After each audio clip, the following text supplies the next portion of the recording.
Hello, and welcome to our next episode. I'm so excited. I'm just going to bring Nora on right away. She is a producer and editor at Istrico Productions, and she is one of the biggest voices behind the making of the Two Sides Project, along with Margot, who has founded the Two Sides Project. I'm really excited. Hi. Thank you so much, Bree, and it's really special to be here today to talk about a topic that means a great deal to me, and that is storytelling and the power of sharing your story. I have a quote that I want to share from the late great actress and teacher Stella Adler. She said, "Life beats down and crushes the soul, but art reminds you that you have one." And, we could wax poetic all day long about storytelling and the power of art, but I think that that's really what it comes down to, the soul and connecting with other people. Who better to be our guest to talk about all of this than my friend and longtime creative collaborator, Margot Carlson Delogne. Margot is the founder of the Two Sides Project, an organization that connects sons and daughters whose fathers died on opposite sides of the Vietnam War. She's also the main subject of our documentary, The Two Sides Project. Welcome, Margot. Thank you so much. I'm really, really happy to be here. I'd love to start at the beginning. Can you give us a little bit about your background?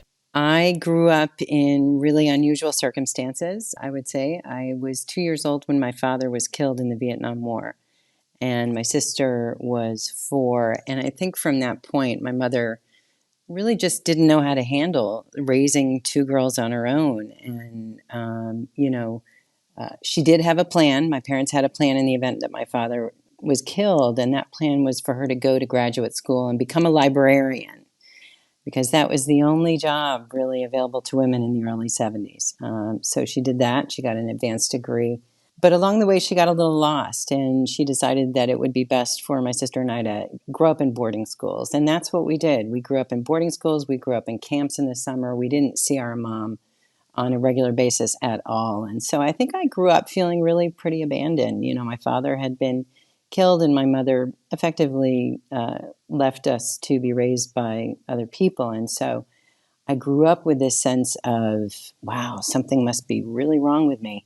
And I better find out what that is so that nobody else abandons me. So I must say that really kicked off a lot of behaviors. And I started drinking and drugging when I was 12 years old. I did that for about 10 years until I got sober. I luckily got sober when I was 22 and have been sober since. And so when I got sober, that really changed my life, and changed my life in some really wonderful ways. One of the tenets of a program that I belong to that helps me stay sober is that you listen to other people's stories and you work to relate to them, not compare, but relate to them. And in relating to them, you understand yourself, you understand what triggers you, you understand the factors that come into play with your drinking and drugging. And so story became essential to my life. And I did that. I learned that I was very much like these other alcoholics and drug addicts, that there was really nothing different than me. One of the real things, though, that program teaches you is that you're only as sick as your secrets. And there was one secret that I was really keeping, and that was that I really hated the Vietnamese. I grew up thinking that the Vietnamese were people who had killed my father. I never wanted to set foot in that country. I never wanted anything to do with them. I held this hostility that was sort of like this pretty intense but low-grade hidden hostility. So as I remained sober and as I started to work through my other issues, I realized that this hostility and this hatred was really not going to serve me. And I started to want to let it go. And I think my experience getting sober and then eventually connecting with other Americans who had lost their fathers in Vietnam, again, hearing their stories, I didn't feel so alone. I felt we tell stories so that we know we're together. And that was essential for my recovery. So after connecting with other alcoholics and drug addicts, after connecting with the stories of other people who had lost their fathers, Americans who had lost their fathers, it was a next natural step for me to become curious about the Vietnamese side. I don't know where it came from, but I knew that if I did connect with a Vietnamese person who had lost her father on the other side of the war, that would be really important for me to give up that hatred. And so that's why I started the Two Sides Project. And it's such an emotional thing for me to talk about for obvious reasons, but I think that was maybe a gift from God, that I knew that I had to reach out to the other side. And so I did. And that's what started the Two Sides Project. It's incredible.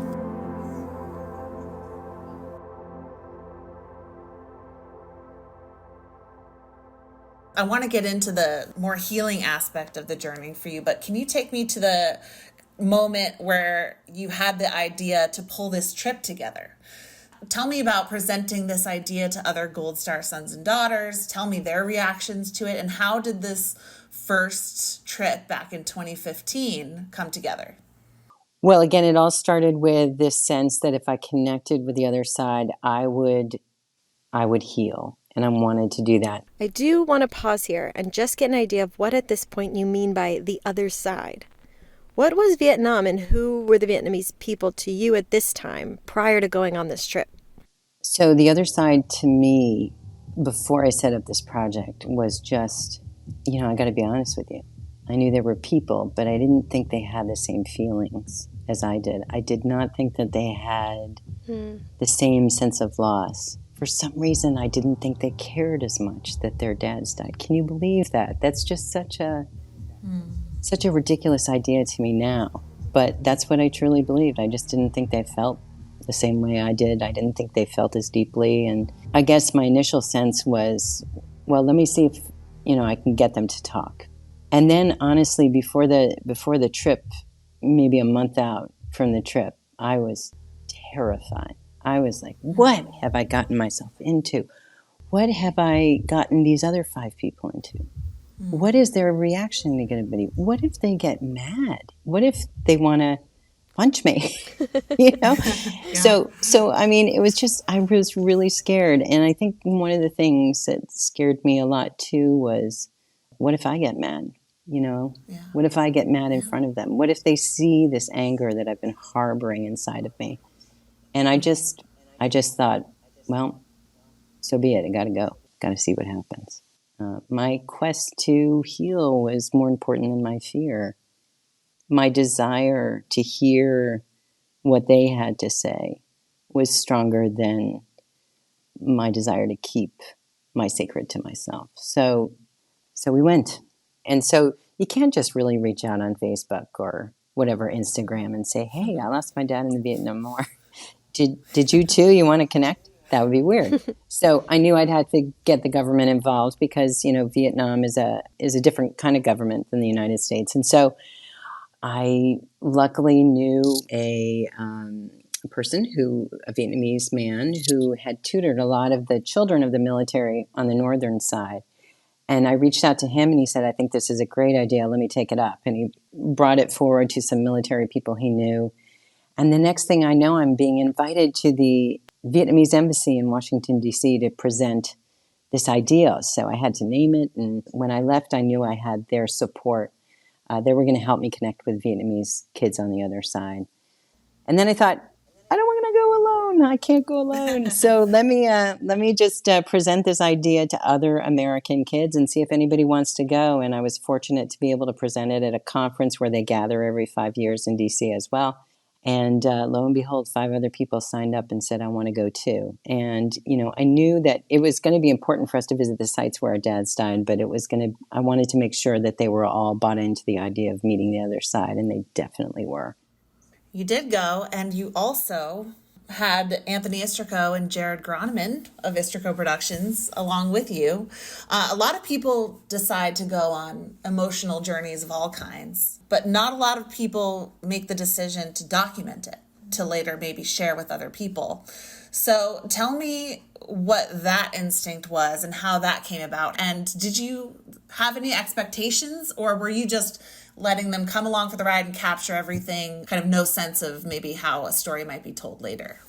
I just felt that this was going to be a story. I knew that these 2 groups had never formally met with each other. I know there's a lot of Vietnam veterans go back to Vietnam and they meet with Vietnamese veterans and they they heal their personal story, that way.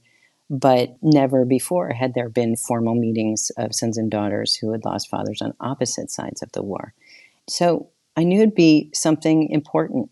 I wasn't sure what was going to happen, but I just remember distinctly the day that I called Anthony, who is somebody I had worked with professionally for a number of years. And I was sitting in my backyard on the grass. And I said, I don't know what your friends and family price is, but here's the deal. I'm going to Vietnam with 5 other people. I think we ought to document this. And so if you can just imagine coming and just documenting, that would be awesome. Tell me how much that's going to be. His immediate response, which was so beautiful, was, I'm in. If we can fundraise to cover our costs, we'll go. Mm-hmm. And we did. And there we were, ready to go with 2 cameras in hand. I just knew this was going to be interesting. So it was a completely new experience. No one knew how this was going to go. Were you thinking about the overarching story at all while experiencing these moments? And were there promising connections or moments early on that made you feel like, okay, this is going to work, both as an experiment and as a documentary? I think a lot of my focus initially on the trip was about making sure everybody was okay. It was less about the documenting of the story and more about making sure that the American side and the Vietnamese side felt comfortable talking to each other, because I wasn't sure how that was going to go. I had been counseled actually by an American veteran that the Vietnamese really think about the war as something that the country experienced, not as something that they personally experienced. They think about the loss as the country's loss, less about a personal loss. They're less inclined to talk about their personal loss. And I thought a lot about, how am I going to get them to open up? But I didn't have to do anything. From the moment the first meeting happened, we kind of walked in, and I had this sense of terror, like, what is going to happen here? And everybody's just kind of checking each other out. But from the moment that one person starts to tell their story about their father and what they experienced, the other one follows, and then the other one follows. And tears are shed and laughter. And let me pull out this photo and show this to you. And here's what my dad did, and I'm so proud of him. There were such amazing parallels in the story. And I walked away from that first meeting thinking so much about this. I heard a man talk about growing up in boarding school. I heard a woman talk about how her family had received a letter from her father's comrades a few months after he died. And it started to describe where her father's body was. But rain had obliterated some of those words. And so she still didn't know where her dad was. Oh, I just could relate to that. She just always so emotional talking about it. But God, I just, I thought, yeah, just the blurry words I have no details either. So I connected with her, and we all connected with each other. When you're able to share some of those details of your life, you find the connections with others. And that is essential to feeling like a part of humanity. Mm-hmm. I remember after you got back asking how you felt, and you said, I need some time to process, but I feel so human. Mm. Tell me about how you felt after. Now, you shared all the stories. Did you achieve that healing that you were looking for? Yeah, I think what I meant was, and it takes a while to reflect on this to know what really the impact of this was, but I think I felt really connected to people, like every kind of person. I felt like, gosh, I could talk to someone and find a commonality with them. In a world where we're so divided right now, I still feel that way. I can find some way to connect with people. I can find some commonality, and that's the basis of connecting with people. And just all the beautiful facets of that. And then I just want to mention, Nora, I don't know how you did what you did, because you had so much material and you just wove this story of everyone. You included everyone. You wove a story of both sides. You put in the site visits. You brought forward the character of Vietnam. I don't know how you did that, but I remember watching the first take, and I took a picture of the stack of tissues that were on the desk, and I sent that down to you and said, I'm halfway through, and I'm through a box of Kleenex. So you actually gave voice to our stories, and that was something that hadn't happened for any of us all our lives, because the Vietnam War was a story that was like shushed. So you got to know that growing up, having a dad who was killed in that war was not something that you put forth to people.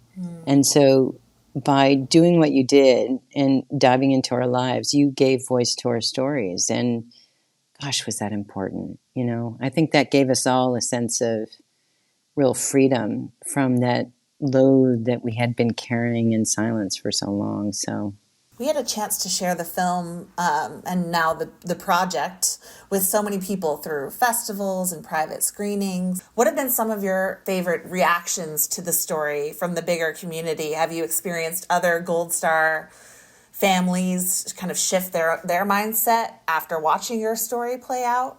well, first, let's just make sure we all understand it's an award-winning documentary film Award-winning documentary.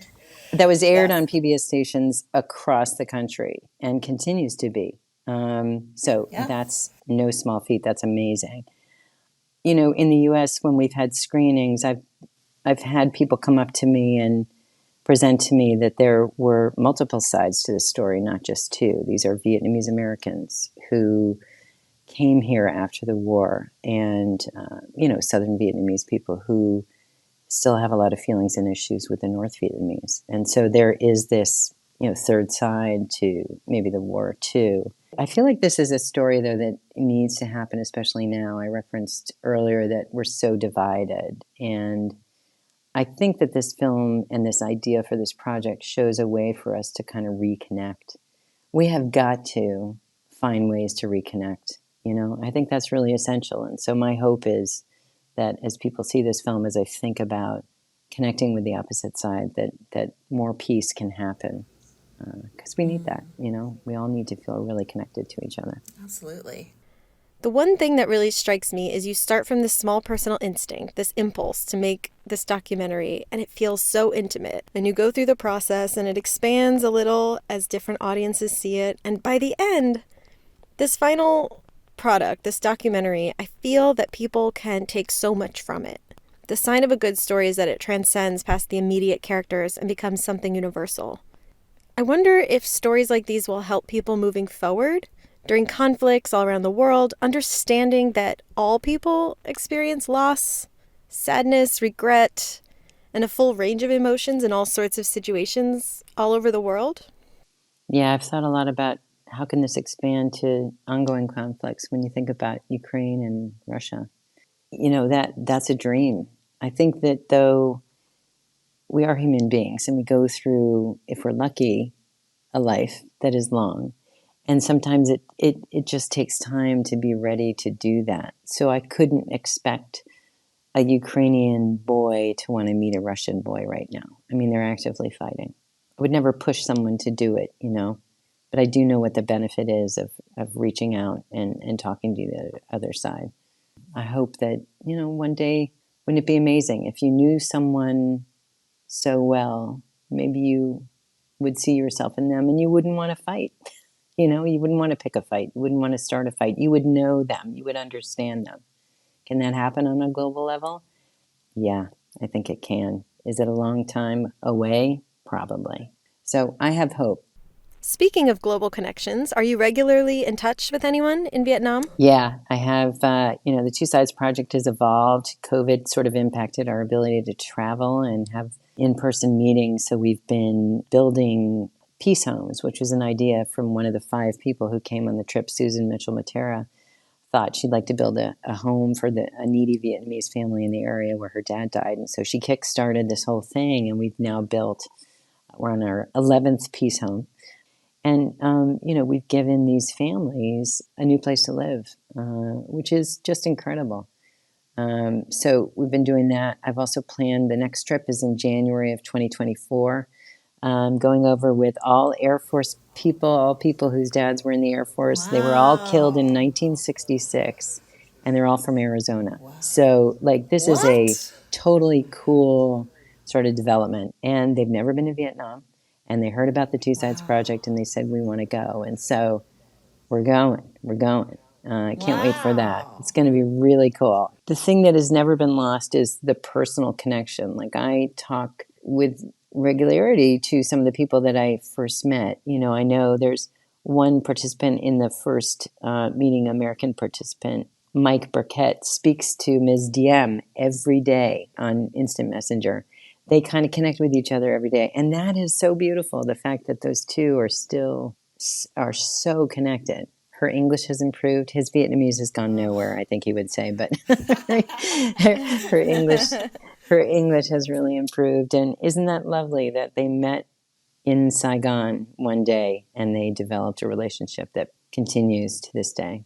Oh, and we got to go to Vietnam together back in 2018. Wasn't that amazing? Well, let me ask you, let me turn the tables for a second. Can I ask you, what was your, you must have been so excited to finally go. I mean, I was so excited to go. Obviously, I, felt like I had been watching all the footage and doing all my research and hearing all the stories. I already felt very connected. If you were to tell me 10 years ago that anything related to the Vietnam War, Vietnam would, be a big part of my life, I would have been like, what are you talking about? But I felt so deeply connected after, working on the film and, talk about healing. I lost my dad less than 6 months before we went to Vietnam.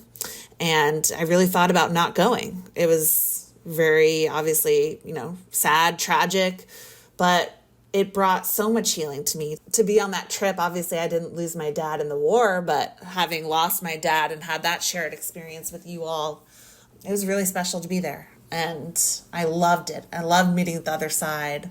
I felt so much joy from the people in the country. It was fascinating. And I'll never forget it. I'll never forget it. And the food was really good too, right? And the food was really, really good.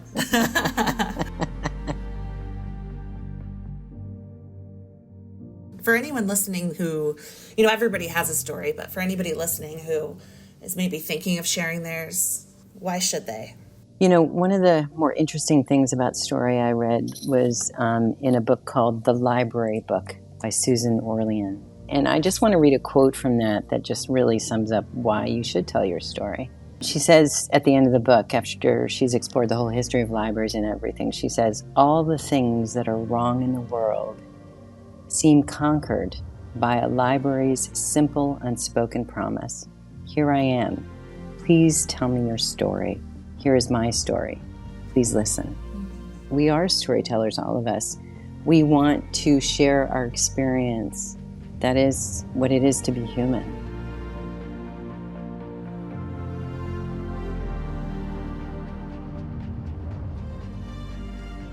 Margot, Nora, thank you so much for your time. This was absolutely incredible, and I'm so excited to see the project keep growing. Same. Thank you. Peace to you guys. Thank you, Margot. Love you so much. And Bree, thank you for having us on. The Two Sides Project can be found at thetwosidesproject.com. That is the number 2, twosidesproject.com, as well as on the PBS website, pbs.org. Search for The Two Sides Project. Thank you all for tuning in, and we will see you in 2 weeks.